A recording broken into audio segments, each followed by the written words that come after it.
This is a very important morning.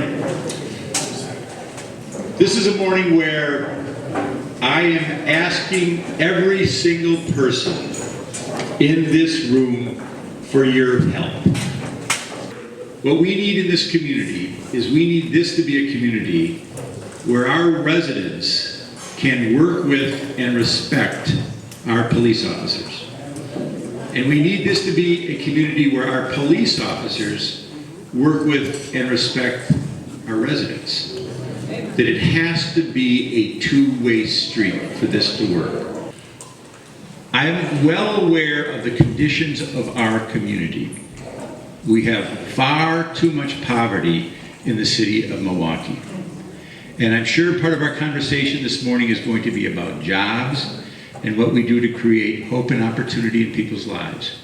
And that's something I take extremely seriously. I am working the phones like you wouldn't believe to try to get people to contribute to have summer jobs for young people in this community. What I want to do is create jobs for young people in this city so they get on the right track. And we want to work to create jobs for people who are coming out of the institutions as well. We also know, though, that we need our police.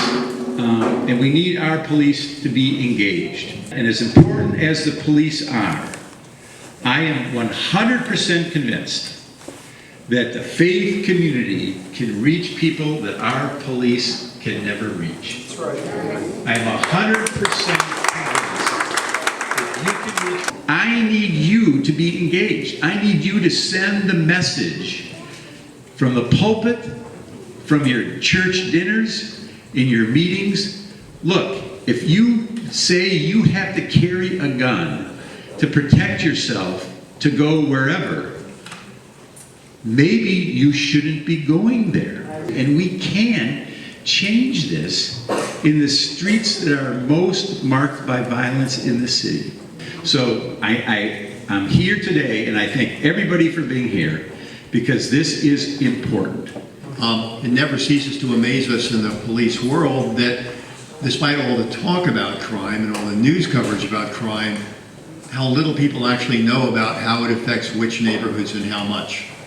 And for us in the Milwaukee Police Department, one of the great, challenges we face is the greatest single disparity in the criminal justice system is your likelihood of being a victim of violence. All right, a lot of talk about disparities in the criminal justice system. I understand that. A lot of discussion about evaluating the system for its fundamental fairness. But the fact of the matter is, if you're African American in this city, you are 18 times more likely to be shot than any other race. 18 times, right? We understand, and I guess if I'm in a house of worship, I can make this analogy, that the propensity to sin is equally distributed among all races, social classes, and ethnic groups. Okay?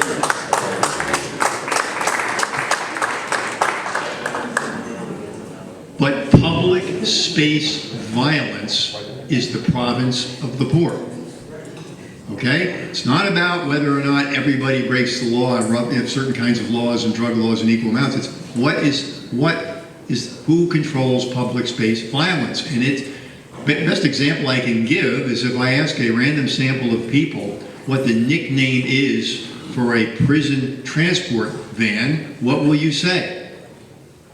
What's the nickname for a van we transport prisoners in? Did you ever stop and think what that means?